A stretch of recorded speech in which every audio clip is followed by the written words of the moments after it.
Right now we're live. Pretty good software though, huh? Yeah, it looks pretty neat. Yeah.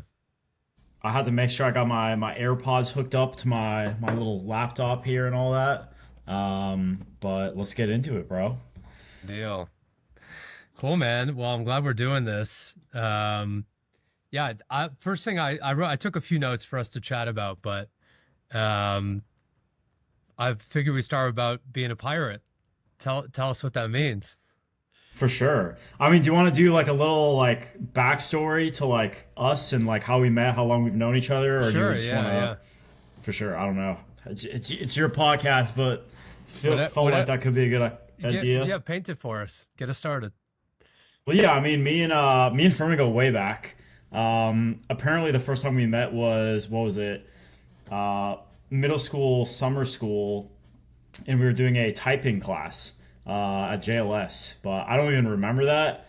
But then we met like freshman year at Gun High School, and we've just been really close homies since then. Obviously, 4 years on the football team. We got a championship for our Dianza division or whatever El Camino division, and then we kind of went separate ways in college, Washington in IU, but we've stayed in touch. And I mean, there's a lot more to the story. We're just getting started, but we've done business ventures together. We've overcome a lot of adversity at different points in our life together. But at the end of the day, we're brothers. You know what I mean? Like I think we got a strong friendship. I don't see that ever going away. So it's an honor to do this with you, my guy. I feel like it's been a long time coming, whether we probably realized it or not. But yeah, man, excited to be here. You know what I mean? Nice.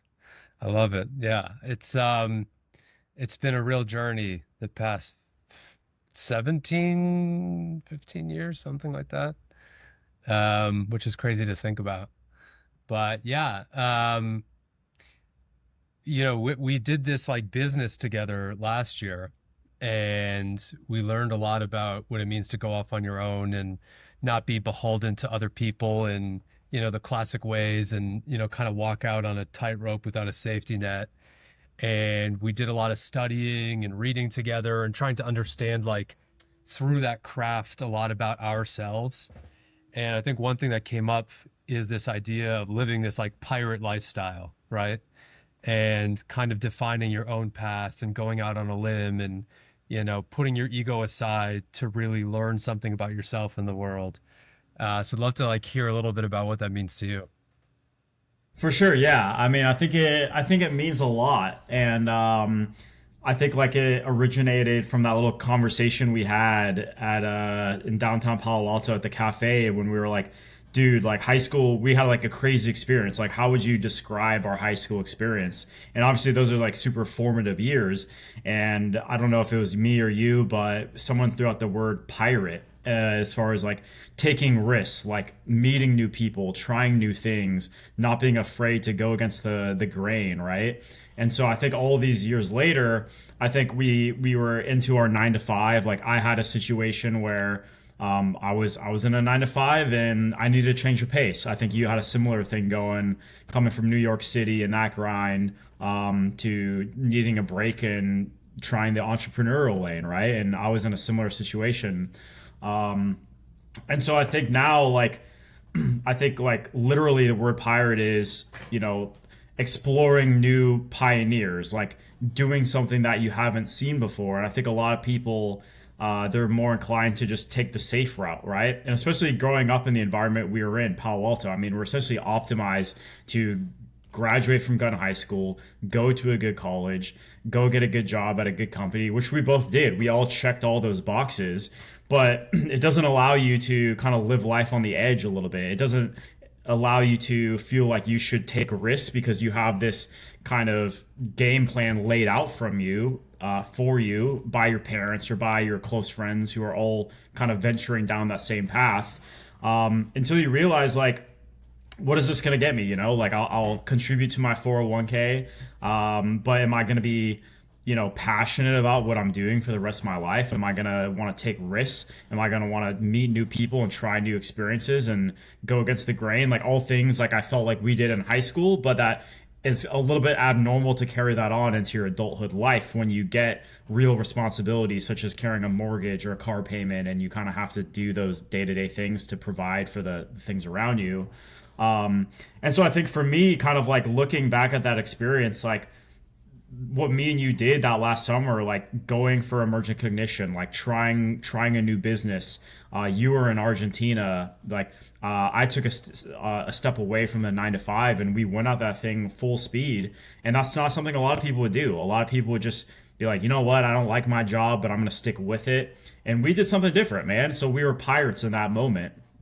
And I think now I try to like carry that on, as far as not being afraid to take risks, not being afraid to go against the grain and try different things and experiment with different lanes. So that's really what a pirate means to me, and I think like especially for men, I think that's important. You know what I mean? I think like if you look at history, if you look at the male species, like we grew like Romans, Vikings, like all these kind of like warriors, like they grew up and were groomed to like go conquer land. Like you'd have to go try new things to be able to survive.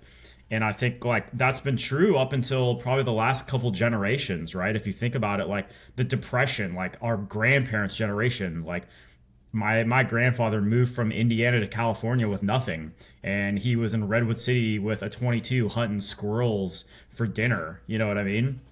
And so when I look at my struggles, obviously, like I've had my own sets of adversity, but like pretty fortunate, right? Like I didn't have to hunt squirrels for dinner. I didn't have to, worry about where my next meal was going to come from, or move across the country in the Great Depression, or go to World War II, or go fight in a war in Iraq.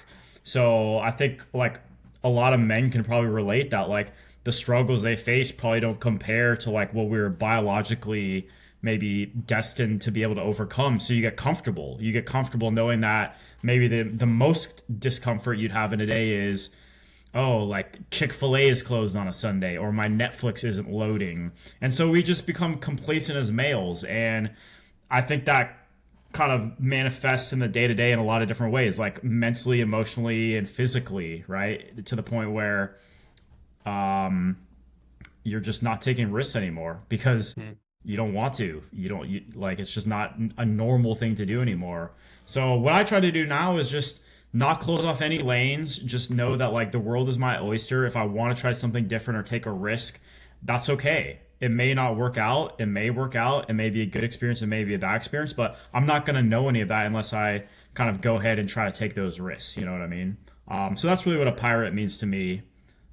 Was probably a long-winded answer, but that's So what it you're is. saying there's something fundamentally necessary for like the male health, emotional health, physical health, part of the story of, and I think it's for men and women, but especially men here, to go out on a limb and push yourself and see what you're capable of and kind of earn your own self-respect and create an environment that you've done your best and you've maxed out your potential that the universe has provided to you. Are you saying it's like a fundamental piece of being a healthy adult man? I would say so. I mean, I'll speak to the male privilege and what I've learned and observed through myself and my own actions. Like, I'm not a female, so I can't speak to that.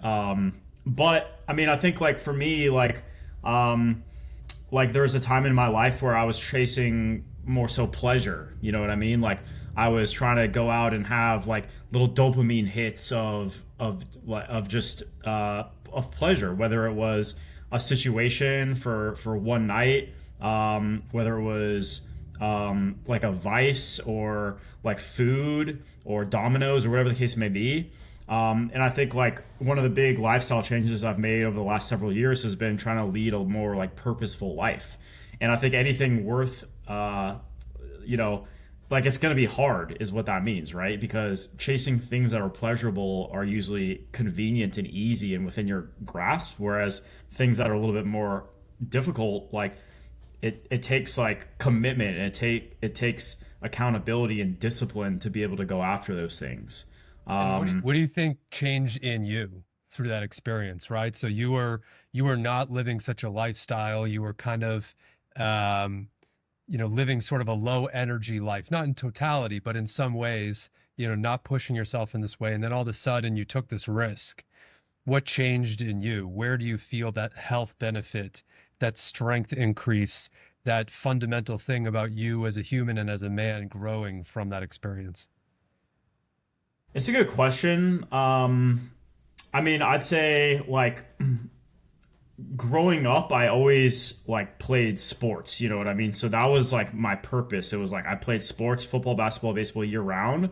And then that was all the way from when I was 5 years old till 18 years old. And then there's this kind of gap in my life between when I was 18 and when I was probably in my mid 20s where there was something missing and I couldn't really put my finger on it. And I think looking back, I missed the innate brotherhood that playing group competitive sports brought you. I missed like going to like war with my brothers by my side like at a football game. And I think I started to replace that feeling with just other dopamine hits, right? That were fake, turned out to be BS, whether it was food, girls, vices, whatever the case may be, right? And so I think it took me several years. Like it took me from probably when I was like 18, 19, 20 years old until just the last few years to realize that like the path I was going down wasn't sustainable and I needed to replace that chase for pleasure with a chase for passion. And I think it was just a matter of finding out what that passion was. And I think like that was kind of like, I guess, spiritually where my head was at. But then also physically, I knew that I had to make some major lifestyle changes to make sure that in order for me to go chase those purposeful outcomes that I was looking for, like I needed to make sure that every day I was on my game. Every day I was showing up being the best version of myself. And then if you kind of dissect that further, it comes down to like sleep, nutrition, working out, like the mental side of it, and being sure your hormones are straight and you're not like too high or too low, and that you can consistently show up every day, even when it's not easy to show up every day. You know what I mean? So if I'm, somebody and I'm hitting a slump in my life, I'm listening to this and I'm hearing, okay, I just need to get enough sleep and eat the right food. And all of a sudden I'm going to be a pirate and I'm going to feel, invigorated. And the, piece of me that's felt low energy, I just can't figure out, is just going to blossom, right? Like, is that all it takes? Or was there something else that made you leave your comfort zone, leave where you lived, leave everything behind and jump onto a pirate ship? You literally actually have a physical pirate ship, your new ship that you're riding around every day. So tell us what it takes. What does it mean for somebody to escape the trap of low energy and to really embody this mentality? Well, I think you have to have a reason to change. You know what I mean? I think you have to get to a point where you're reflecting on your life and you're like, there's got to be something better else out there for me. You know what I mean? So you can call it a low, right? You can call it a low point in your life. You can call it rock bottom. You can call it a awakening. You can call it whatever you want. I think for me personally, I can't pinpoint one specific moment in my life where I was like, there's a switch. I think it was a series of events in my life that led me to believe that there was a different way to go about, conducting my business. You know what I mean? And so I think like you also have to know like yourself, and you have to be confident in yourself that you can that you could successfully make that mind shift change. Because I think a lot of people, they live their life in fear. You know what I mean? Like, what if it doesn't work out? What if I get on start going to the gym and I don't see results? Like, what if I try this new thing or do a career change and I fail, right? And so I think like I look back on my life and like all the doubts I had about myself, right? Like starting out as a kid, like I played football, basketball, and baseball. Like football, I was never the biggest. I was never the strongest or the fastest. Like in basketball, I felt like I got passed up on a lot of times by different coaches or different situations. But grinding out all those years, like I felt like I developed like a confidence in myself through overcoming some of those adversities. And even just little stories in my head that keep me motivated. Like in high school, one time I remember I had just gotten into UW and I was kind of slacking off in English class, and my English teacher called me out. She's like, "You're gonna need a tutor at UW, right?" Or like some of my friends from the fraternity like roasted me, and not like looking down on me is how I felt about it some ways. And now it's like, okay, like all these different sequences in my life, I've had people doubting me, whether it's real or not, or whether I just thought it in my head. And I'm going to use that motivation to know that whenever I'm going through adversity, I know I'm going to come out on top in some way, shape, or form. So that the fear that I have about being a pirate and trying something new, I know it's going to work out because I've seen how this plays out before. I've seen myself go from the non-athletic kid to being the captain and starting receiver on the gun high school football team, which isn't that sick, but to me it's kind of sick. I, I think it's I've pretty cool. seen myself like be worried about not being able to get through University of Washington to like graduate on time in a good major and get a job. I've seen myself not be able to figure out like personal things in my life, and be able to come out on the other side of that. Where if I didn't, I may not be standing here in this room talking to you right now. I've seen myself like get into a technology like job that I had probably had no business getting into, and rising up the ranks and becoming a top performer at a Fortune 100 company. Like I've seen myself start so low and get on the other side of it so many times that I feel like now I can do that in different aspects of my life. And guess what? If it doesn't work out, at least I can say I tried. So I guess to summarize that, I mean, I think it starts with like having confidence in yourself, like looking back and knowing how you've come, over different challenging situations and being able to apply that and read that forward. And then also think like sometimes you just gotta have that dog in you. You know what I mean? I don't think everyone's meant to be a great human being. I think I like not everyone is meant to be a millionaire. Not everyone is meant to have a six pack abs. I think that like there's like the word average is average, and I think there's nothing wrong if you want to be average. But if you want something better than that, I mean, you got to be willing to put in the work as well. You know Right. what I And mean? anyone can do it, but it takes a special set of experiences and motivation to put you in that higher echelon. And, one thing that I was thinking about that impacted me a little bit was the very confident person and the very unconfident or lacking confident person shares a similar experience where they struggle to rack up wins because either they don't try it, or if they do it, they don't internalize it. So something that I started, trying with you was calling out my shots every day. So I'm saying, okay, here's the things that I'm going to try to do.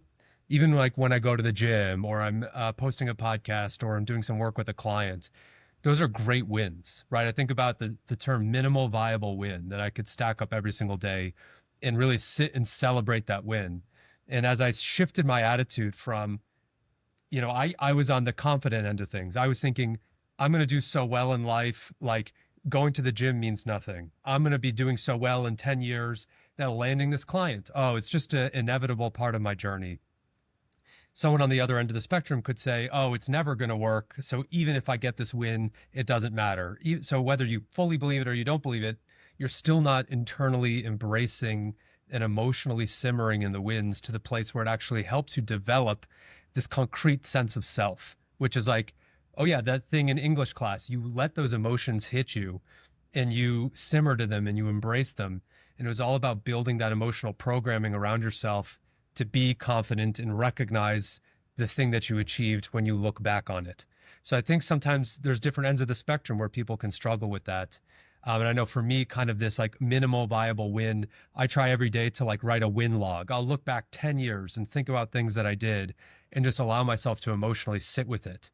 So that way, as I'm going through my days, everything starts to open up for me, right? A lot of those fears, a lot of those things, if you don't allow yourself to embrace and celebrate the win, it's almost like it didn't happen. And emotionally, and really believe in it and believe in yourself in that way. Even if you have hyper confidence, I think this is a classic like type A, wanting to be an overachiever thing where you think the world's my oyster. So none of this stuff even counts toward who I am. You're constantly moving the goalpost, but you have to really sit in that every day to develop a level of confidence that allows you to have that endurance and resiliency and really take shots like being a pirate. Yeah, I mean, I think like first and foremost, you can't compare yourself to others because the playing field's not even. You know what I mean? Like everyone's in a different situation. Everyone grew up in a different way. All you can do is control like where you're at today and make the best decisions and try your hardest at whatever you're trying to do for like this individual day. And that just means that everyone's wins are also different, right? Like my win is going to look different from your win, right? And then there's going to be someone up there who is like, quantifiably winning more than us, but like that doesn't impact me. Like I'm just in my lane doing my best. You know what I mean? Um, so yeah. Cool. So I wanted to just kind of connect the dots here. I know you recently started your activation into a higher level of fitness. I mean, you and I have always we started working out whatever 15 years ago or whatever it was. Um, but you started getting your training and coaching certificate. You've been working with our friend John Panos with Simple Sweat and the DNA based fitness coaching. I think you're starting your own brand and you started a YouTube channel and you've been documenting your fitness journey, tracking your macros, getting bigger, getting leaner. Walk us through, the Kev Dog journey, like what you guys have been thinking about from a business perspective, what you personally are doing, and how that translates to the pirate lifestyle for you in this moment. Yeah, so it's still early in the works, but we've definitely made a lot of progress I mean, I just kind of started this 2 months ago, so it's crazy to think it's only been 2 months, but I'm really excited about it. It really started just this one night where I had like a rough day at work and I was just like, like I like what I do. I'm very career motivated. I like tech sales. But again, going back to the experience that you and I had, like I feel like I need to be working on something on the side. You know what I mean? So I was like, okay, what can I do that I know something about that I could potentially make money with, that I'm passionate about, and that I can see as like a sustainable, positive addition to my life. And I think that's personal training. And so I didn't really know where to start. It was this one Thursday. I went up, I just got my workout in. There was a personal trainer at the gym that I go to. Shout out Ashley, if you're watching this. We're connected on like Instagram and stuff now, but she's cool. And I was just talking to her. I was like, how did you like get into this? Are you like, you do this full time? Like, what's your background? She's like, yeah, I used to be in sales and I quit my job and now I'm a personal trainer at the 24 and I compete for bodybuilding shows. And so she like watching her just like not even knowing who this is, just describe how she just took this leap of faith. It kind of just triggered me and propelled me into action. So literally that night, I just sat down without much thought and I recorded my first YouTube video, which started basically me just manifesting that, hey, I'm going to try this new thing. I'm going to be a pirate. I don't know where it's going to go. I don't know if it's going to be good, bad, ugly, sad, or fun, or whatever. But like, I'm passionate about fitness. I want to help people get in better shape. I want to get in better shape. So that was the starting point. From there, I had to be a little bit more calculated as far as, okay, like what am I actually going to do? Like what are the next practical steps that I could do each and every day? The first one of those steps was, okay, well, if I want to help people, I should probably get credentialed. I should probably know a little bit more what I'm doing because I've been in the gym for years, you know what I mean? But I don't know a lot of the terminology, right? And I don't know like how to formally train clients and things of that nature. So I figured, okay, I'm gonna go get my personal training certificate, which is now done. I'm gonna start Nice. recording myself at the gym. I'm gonna start an Instagram and a YouTube to be kind of the foundational layers of just me getting back into social media, but then also that has slowly turned from me just posting like workout clips to now doing more like tips and like nutrition advice. And I'm gonna try to get into different types of content as far as trying to just spread awareness about how I think I can help people, whether it's meal planning, nutrition, exercises, programming, all the above, right? And then that's kind of where John comes into play. So John is your good friend, right? I'm still getting to know John, but he's super knowledgeable. He's a super good guy. We both have I'd say, common goal of being able to help more people get in better shape, right? Lose fat, build muscle, all the above. And he's been working on this brand Simple Sweat for I think over a couple years now. So it's a super cool kind of concept as far as the personal training, but then also using DNA analysis to understand, okay, how can we optimize that even further when it comes to taking certain individuals, you know, biological indicators, and turning that into meal programming and fitness programming to help them get, you know, from 90% success to as close to 100% success as possible. So I think there's a gap there that I think DNA analysis can solve for versus just your typical programming. So that's kind of the concept behind it. And so as far as where we go from here, I mean, I think like we want to be able to help more people. So if you're interested in getting in more shape, in better shape, hit myself up, hit John up, hit Aryeh up, and we'll get you connected and see if it could be a fit for you.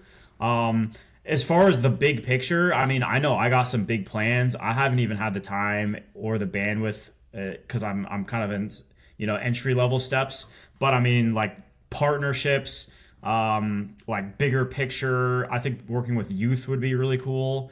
Shout out to CJ Easter, our football coach. I know like he does a lot of that stuff, but I've always enjoyed like I think the youth especially are in trouble. I think social media is really bad for kids. I think a lot of people don't have like strong role models to look up to, and I think that like there's just like a good an opportunity to help the next generation out. And I think a lot of that could be through fitness and through having positive role models in the community and having fun, competitive, like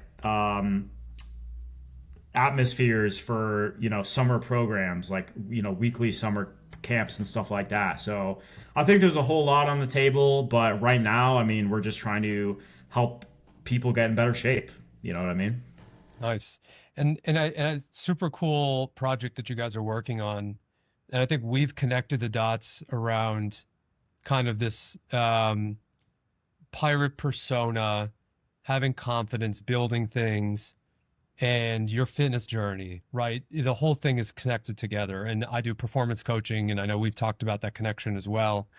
And when I think about people that may need help from a fitness perspective, obviously there's very, very cut strong people that could use that extra 10% boost. Anyone can benefit from fitness coaching. But there's also a big group of people that really are struggling to lose weight and maybe looked different in their teenage years and are feeling lethargic and low energy. So they're suffering both emotionally and physically, right? They're not in this lifestyle of seizing the moment, taking themselves out on a limb. They just simply are stuck in this rut. So if you can walk me through, like, what's this persona like? Obviously, there's all sorts of people you work with, but this general person that's struggling to lose weight, struggling to get out of the house, struggling to figure their things out, it needs to find a way to build that confidence, to remember emotionally the wins that they built as a kid and as a young adult that can help propel them into physical fitness, emotional fitness, and kind of being this person that pushes boundaries, that goes out onto a limb and does interesting things. I think it's going to look a little bit different for every individual. You know what I mean? I think every individual has their own set of upbringing. Like a lot of people played sports growing up and they used to be in good shape and they got sidetracked, right? And they started chasing other things, prioritizing other things in their life, whether it's a career or a relationship or food or vice, whatever, right? And then I think there's some people that like they just never grew up playing sports, you know? Like there's a huge population of people that just don't care about sports. They've never exercised. They don't like it. But maybe they have some type of motivation to wanting to get in better shape, right? Maybe you know, they want to like get more girls, you know, or dudes, whatever. Maybe maybe like they took their shirt off one time on a vacation and they felt self-conscious, right? And they had this internal motivation, right? Maybe they went to the doctor and the doctor's like, dude, you're like clinically obese, right? You're 45 pounds overweight. You're starting to have like early signs of getting diabetes or you know, high blood pressure, whatever the case may be. So like maybe they had a health scare. I think people can get motivated for all different types of reasons, but I think it's really easy to bottle up that motivation over a short time frame for 1 to 2 weeks and start to clean up your diet, right? Start to go to the gym for 1 or 2 weeks. We see this all the time with New Year's resolutioners where they have some type of motivation, whether it's the new year or the doctor or their spouse, whatever, and they start eating clean. They go to the gym during January, and then you don't see them for the rest of the 10, 11 months of the year. You know what I mean? Mm. So I think like some people are going to be motivated to be like as physically fit as possible, but that's a very small amount of people because frankly, it takes a lot of work.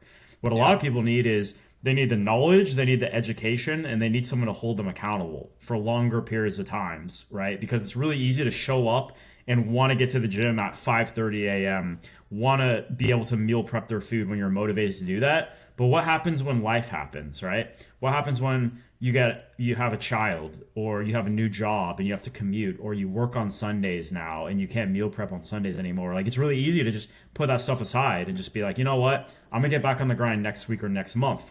But if you have a coach in your ear, someone that's helping you overcome the barriers to being able to be consistent with nutrition and exercise and knowing what to do and how to make small changes in your life to be able to continue to have long-term success, like I think that's where the value is, right?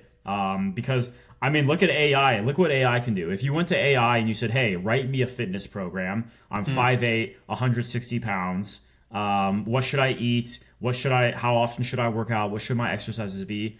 Then there would be no market for physical trainers. But that's not the case because if it's more than just knowledge, right? It's that human to human interface. It's that motivation. It's that accountability. It's the EQ side of it that, for example, AI just couldn't do itself, right? I'm gonna pause there. I'm not sure if you have a follow up, or I think I probably answered half of the question and then I No, it forgot the makes other sense. half. I have a very specific question that I'm interested in your take. Just because we were talking about um, men's health, and I want to focus on the men's health, but I want to pivot the perspective a little bit. And I want to kind of talk to the women out there, people that are girlfriends or wives, and maybe their husband is going through a slump, a low energy phase, and they want to be encouraging and supportive and try to push their man to get out there, live that pirate lifestyle, embrace it a little bit more, not to any extremes, but to help that person get their energy back and to pick up momentum in their life. And this could be about physical health, emotional health, embracing their wins. What are some tips for the women out there to help their guys get back into the game a little bit? Ooh, that's a tough one, man.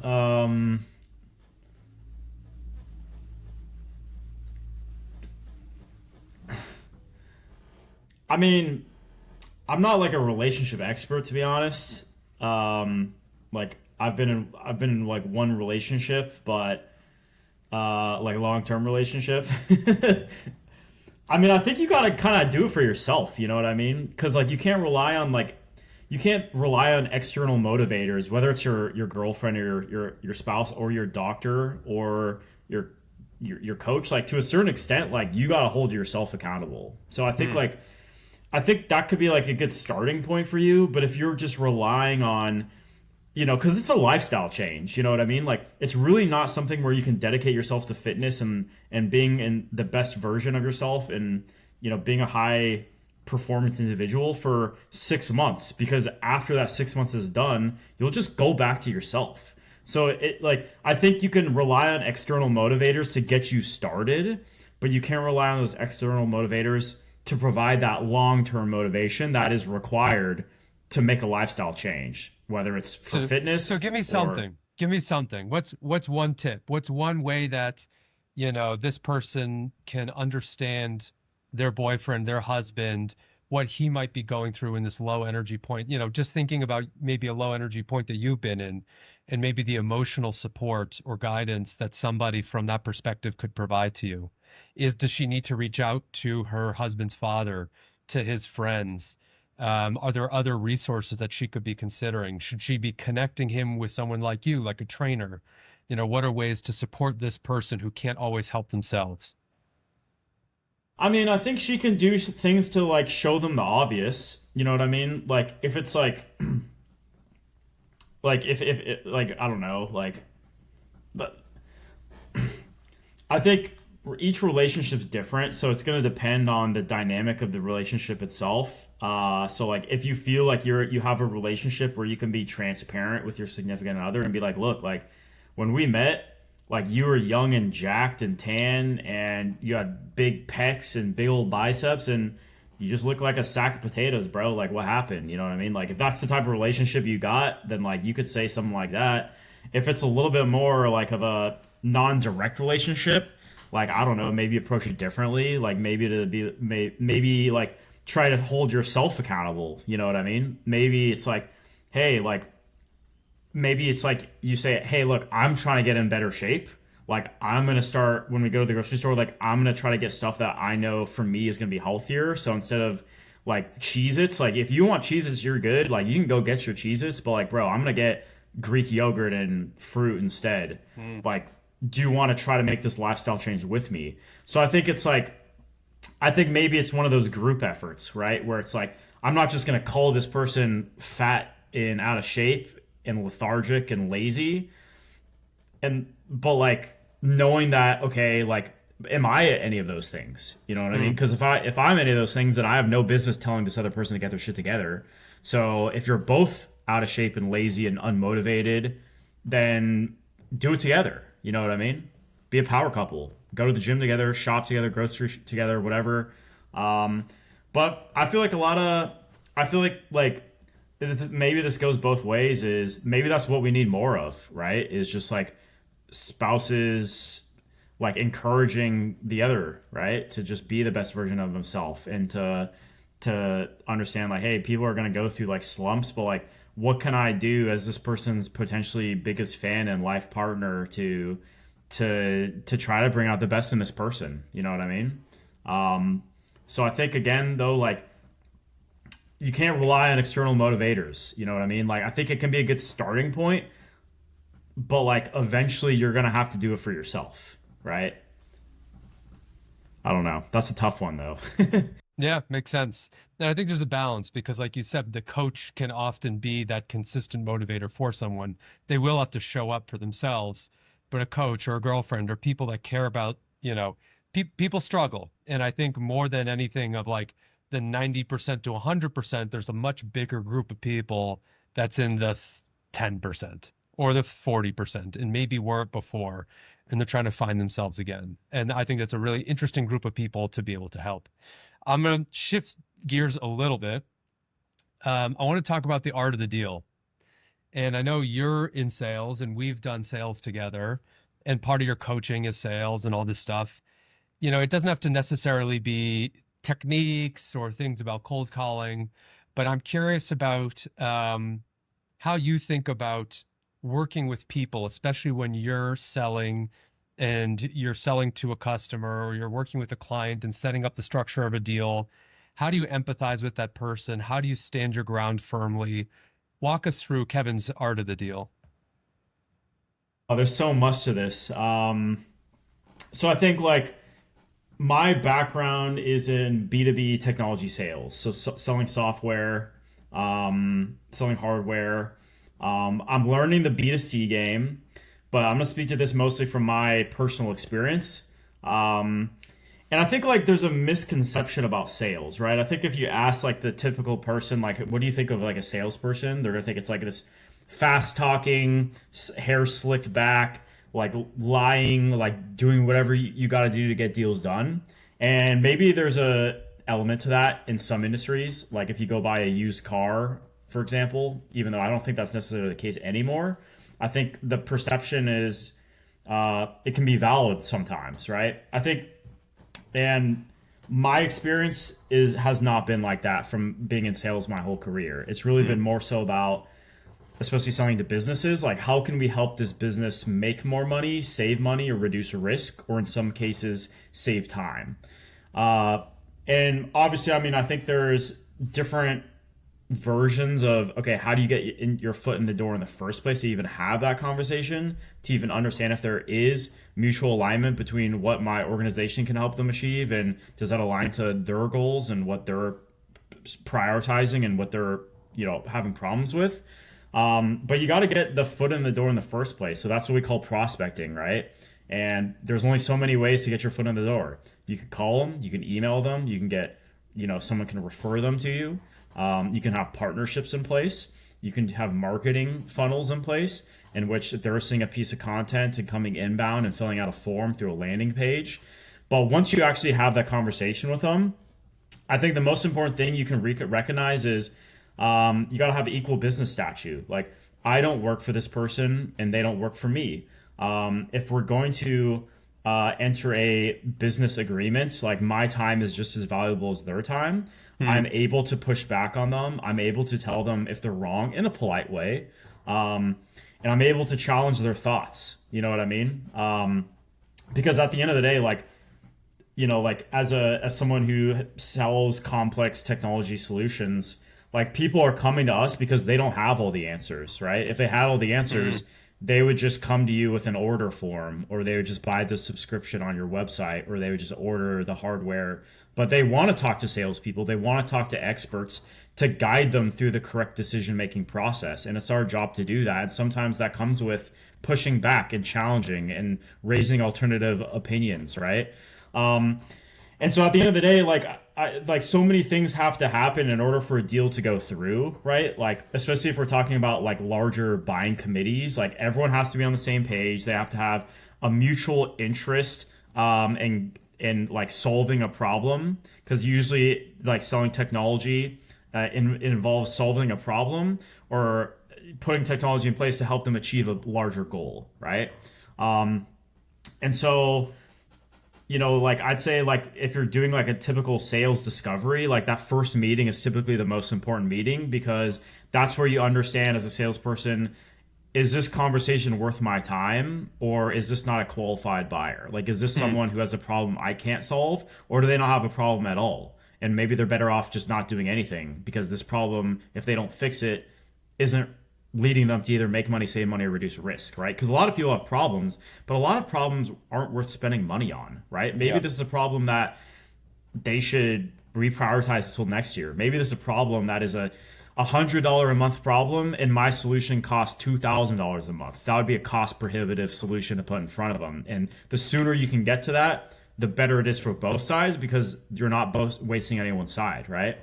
And then, I mean, I think, like, that's the foundational component of sales, is like, does this person have a problem I can solve? Are they willing and motivated to prioritize that? Are they willing to go through the steps required to figure out what the exact solution would be? And then, how do we align on commercial terms when it comes to structuring the contract, putting pricing together? And then that's where you have fun with it, as far as the negotiation, right? Because, they're trying to get the best deal. Like, I'm trying to sell it for as much as possible. And that's where you get to use, like, some strategy involved in that. But sometimes there's also not a lot of strategy. Sometimes they just understand the value of it, and you give them the price, and they're ready to move forward. Yeah. Yeah. And it depends on what you're selling, I'm sure, right? Like, in our world, we had sort of an external slash internal vendor. We had people spending money, and oftentimes, if you can diversify your inventory, right, have a bunch of different vendors and have a bunch of different people that are spending money, you can have pricing power and negotiate on volume and try to pack in incentives, especially if it's like a service-based business. So that's one thing that I've been thinking about a lot, right? I work in the technology development space and the consulting space. It's like, okay, I have 5 different providers and I have 10 different people spending money, right? And they're already spending on tech development. What can I do to negotiate with these 5 different vendors to get a decent price for someone of a high talent and a high caliber to place in a specific project with someone who's already spending somewhere else? And a lot of that is, not just one unique piece of inventory that it's pretty straightforward. They already want to buy and you're just getting them across the line. A lot of that is like interlocking deals and the terms really matter. And I feel like this is a very classic kind of marketplace problem where you have to get people at the right price, buy low, fabricate in some way, and then sell high. Curious your thoughts on something that's a little bit more dynamic, where you have to have interlocking deals and the structure of the deals really matter. Yeah, I mean, I think like timing is a big component of everything, and just being at the right place at the right time. I think that takes you a long way, and having pre-built relationships. And also, I think like people have um, people have preferences whether they recognize it or not. You know what I Hmm. mean? Like sometimes a lot of services are commoditized, where it's like I'll give an example. Like, are you buying Nike or Adidas, right? Like, it's not that complicated sometimes. You either like Adidas for whatever subjective reasons, or you like Nike for whatever subjective reasons, right? And I mean, I think like if it's a super dynamic situation and you're depending on all these external factors, like I think the most important thing as a salesperson is to just do your best, right? Like you're not going to do everything perfectly. You're going to lose more than you win. And you also got to know like whether to walk, like sometimes you got to know like whether to walk away from a deal or not. Like if there's so many external factors, and it would be more time prohibitive for you to try to control all those factors to get one deal done versus trying to just close other deals that maybe don't have all these external factors. So I'd be interested, like, I don't know, like that sounds like a very complicated sales environment that you're describing. But I mean, I think like you can only control so much, right? Like if there's 10 external factors and all these moving parts, um, it sounds like the person ultimately making the decision like needs to figure that stuff out before they're ready to come talk to me, right? Right. And then I mean I also think like maybe that's more of like a digital transformation situation, right? Like I guess I'm trying to think of examples where if I'm like a Bain consultant or a Accenture consultant and I'm coming into a Fortune 500 company and I'm trying to understand, okay, here are all these systematic problems. Like there's ERP problems, CRM problems, like people problems, talent problems. Like how can I like reassess all these things and come together with like a collaborative solution that will transform this organization? Like I mean, dude, that's not something one person can do. You know what I mean? That's why Bain and Consultants and Accenture and all these folks cost millions of dollars, right? So if you're trying to solve a problem of that scale, you also got to have a lot of money to throw at it. You know what I Yeah. mean? Yeah. Cool. Okay. So just to connect the dots here, we talked about, the pirate lifestyle, pushing yourself, going out on a limb. We connected the dots to some of your experiences going and doing that with this coaching journey and what it means to actually do that, even if you're not building a business right now, from the fitness perspective, right? To get yourself off your butt, get people to help you out if you need to, start building the confidence that it takes. And then we talked a little bit about business, right? What does it mean to sell something? This is like the very basics of getting out and getting your body right, and the very basics of getting your finances right if you want to go do your own thing. And so altogether, it's really pushing you on the limb to kind of go out a little bit. You can start selling something on your own. You could start pushing yourself physically on your own. There's probably travel and other things that you could do that you don't want to distract yourself, but could really help pull you out of your shell to give you that confidence to go out into the world and test yourself. So just kind of wrapping everything up, what are the last pieces of like advice, insights, how to be a pirate, how to connect the dots with your fitness, with your money, with your mental well-being in order to really like become this person that you've been describing? Yeah, I mean, I think it starts with like wanting to make a change. You know what I mean? Like if you don't see a reason to make a change, if you don't see a path forward to a better version of yourself, then you're not going to be motivated to try to make those long-term lifestyle changes that you need to. You know what I mean? But I mean, I think like this is a world where like a lot of things are very achievable, right? You just have to be willing to make simple changes and to put in the work and to be consistent over time and to show up and put in the work, especially when you don't feel like putting in the work. Hmm. And so I think for me, it's like, I think if you're watching this, right, like just try to do harder things, right? Try to consistently stack up daily wins, whether it's getting up like an hour earlier, whether it's okay, I'm gonna go to the gym for 2 days a week, whether it's hey, I'm gonna try reading a book, I'm gonna try to do something different, I'm gonna take a different risk, I'm gonna go talk to this person when I'm going through the Safeway checkout line, right? Like just start doing random stuff and try to like build up different experiences and to build confidence in yourself to be able to seek different experiences. And I think over time, like you're gonna start to believe in yourself more, right? You're gonna start to know that like whatever is in front of you is out there for you to go get, right? Like you're in control of your own destiny. Not everyone's path is going to be the same. You're going to go through adversity, but just keep going, right? And then I think it's important to take your health seriously, right? Because if you're trying to be this person who goes and take risks and tries different things and experiments, and you need to be on your A game to do all that stuff. You can't be tired and lethargic all the time. Like you should probably go to the gym. You should probably start eating better and exercising frequently. And I think from there, you're ultimately going to, have the stamina to sustain those lifestyle changes that you should probably be making. You know what I mean? And from there, I mean, I think also like, I think a lot of people have this idea that most people work for these mega corporations like Amazon and Microsoft and Facebook, for example. But most employers in the United States are tiny SMB mom and pop businesses. You know what I mean? So it is possible to make a living of your own. Like it's hard. I mean, I'm not there yet. I'm not even close. You know what I mean? Like I'm just starting my journey. But a lot of people do it, right? And I think there is a lot of reward. Like you're your own boss. You're in control of your destiny. You're gonna work late hours. You're gonna have to make sacrifices, but you can put your name on it at the end of the day. You know what I mean? And no one can ever take that away from you.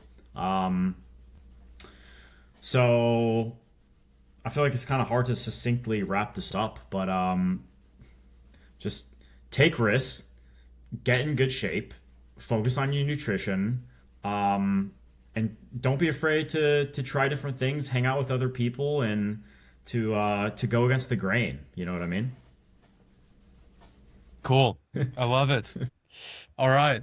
Well, thank you, Kevin. Really appreciate it. This has been great. Yeah, a lot of fun, man.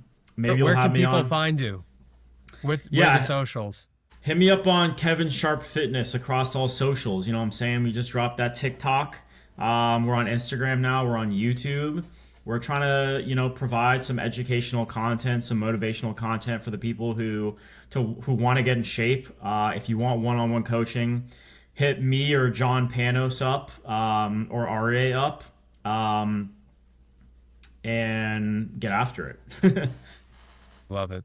All right, dude. We'll chat soon. All right. Thanks, bro. Peace.